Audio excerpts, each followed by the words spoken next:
You can run as fast as you like and still feel late. You can sit still and still feel wasted. I know this because I've lived both sides and neither gave me peace. I've raced through deadlines, hurried down roads, filled journals with plans, only to feel further behind than when I began. And I've also sat in silence, stayed still for whole days, convinced I was giving myself rest, only to feel the weight of time pressing down, accusing me of wasting it. Both extremes sting. Both whisper that I've missed something important, though I can never name what it is. The road was slick with last night's rain. My headlights cut across the sheen of asphalt, and the wipers kept time with a steady rhythm. Cars darted past, their urgency only deepening my own ache. I wasn't late for anything that morning, but I felt it in my bones. Late for life, late for meaning, late for a timetable no one had ever shown me. The paradox sat with me in the car, heavy as the fog that pressed against the windows. Stephen, a friend of mine, lives with that same heaviness. He works long hours, provides for his family, and shows up every time. Yet he feels behind, like duty itself is a treadmill with no end. His mortgage is half paid, his parents aging, his children growing too quickly. He works harder than anyone I know, and yet he wonders if he's already missed the very moments he's working so hard to protect. Angela, also a friend of mine, drifts at the other extreme. Her hours are wide open, unanchored, free of demand. But she confesses that her days often dissolve, leaving her with guilt that she's wasting the very freedom she thought she wanted. Two lives, two mirrors, one ache.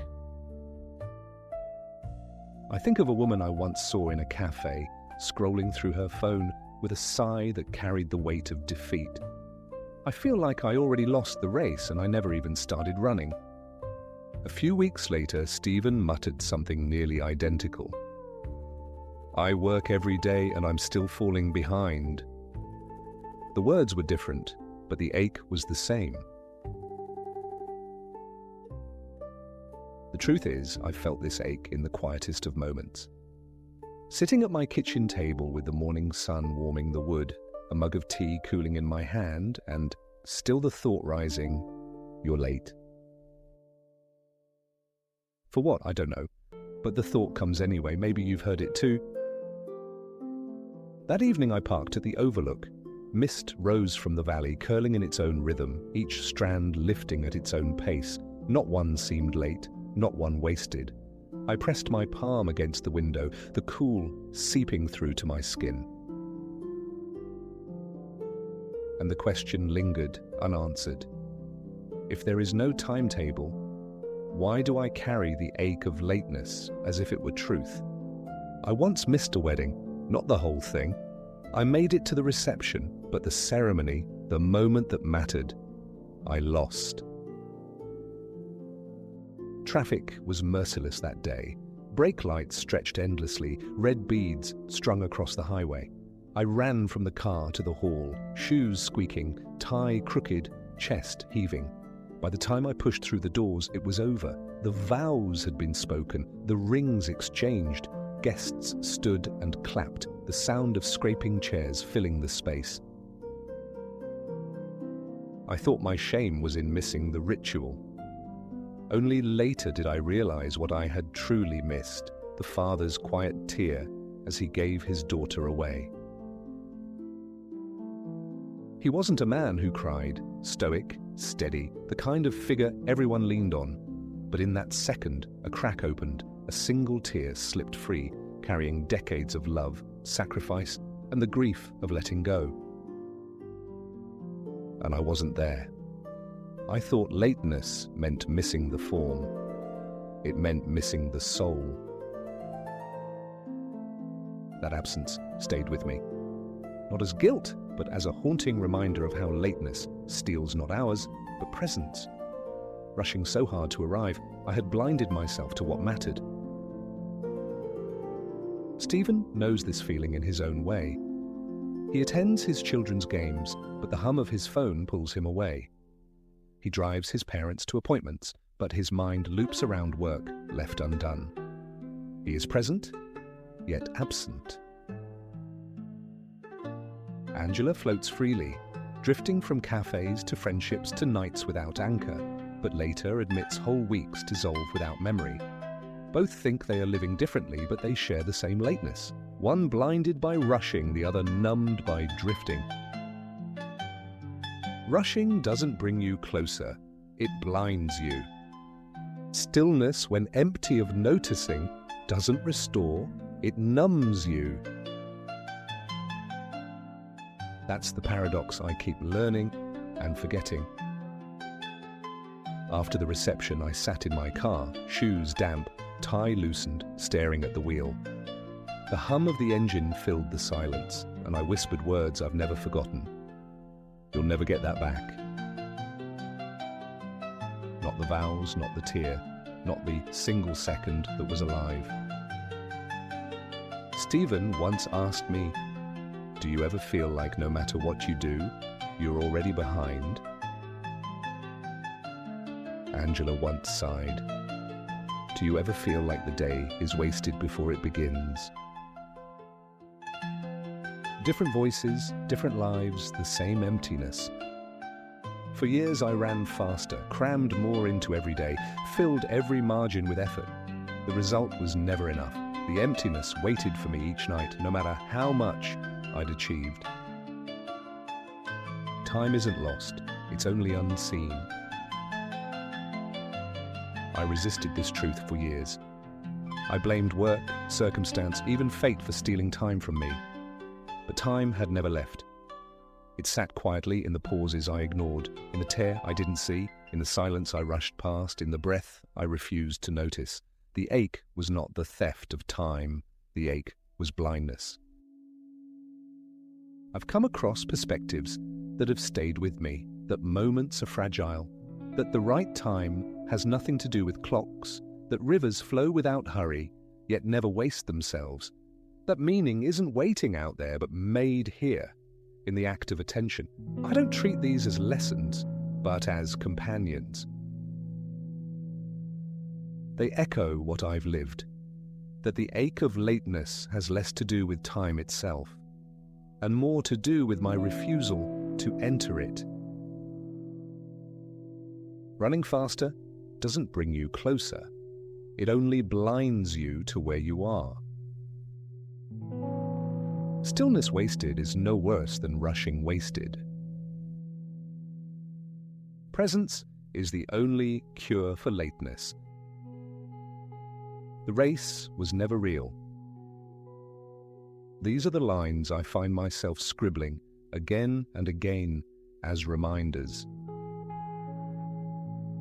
Maybe you've lived this too, working harder yet feeling further behind, resting longer yet feeling wasted.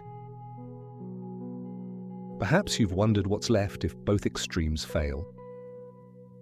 I don't have the answer, but I know there is a detour. The detour is presence, not grand, not dramatic, but stubborn, ordinary presence. So I leave this paradox here, unresolved. What if you were never late at all, only blind? And what if seeing, truly seeing, was the only way to arrive? Moments are not wasted just because they move slowly. They only vanish when you fail to notice them. I learned this sitting on a quiet stretch of coast one afternoon. The tide moved in and out, without urgency. At first I was restless. Each wave looked the same, a dull repeat. I wanted something more dramatic, a crashing breaker, a sudden shift. But as the hours slipped, I began to notice the subtle differences. The curl of foam was never identical. The sound carried a new timbre with every surge. The air itself shifted, sometimes salted, sometimes sweet, with distant eucalyptus carried on the wind. I had thought slowness meant nothing was happening, But nothing was wasted there. The tide had no schedule, no sense of lateness, and yet it was fully alive. The rhythm itself was the life. Stephen rarely sees slowness this way. For him, slowing down feels like betrayal, as though pausing will undo all the effort he has poured into holding everything together. He has told me, if I don't keep moving, everything will collapse. Angela has admitted the opposite fear, that slowing down exposes her to emptiness. She once said, "When the day is too quiet, I feel like I'm dissolving." Both of them ache for the very thing the tide embodied: rhythm without rush, life without proof. I stayed until the sun fell, the water catching fire in its last reflection. A fisherman tugged his boat onto the sand, boots pressing deep into wet earth. Children shrieked as they chased waves, their laughter braiding with the sound of gulls. Nothing urgent had happened, yet everything had. Time wasn't wasted. Time had only been unseen. And as I walked back to the car, chest lighter, I realized maybe what we call wasted is often just unnoticed. You can carry everything and still feel invisible. You can escape everything and still feel lost.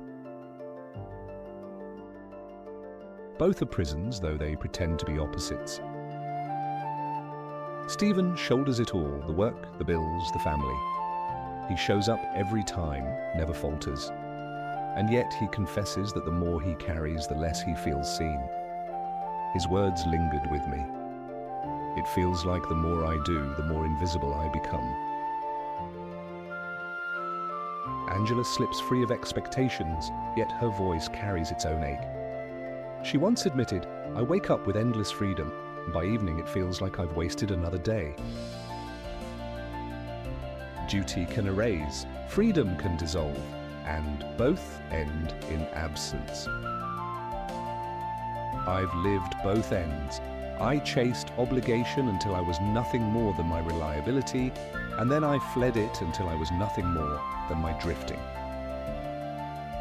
In both extremes, I was late to myself.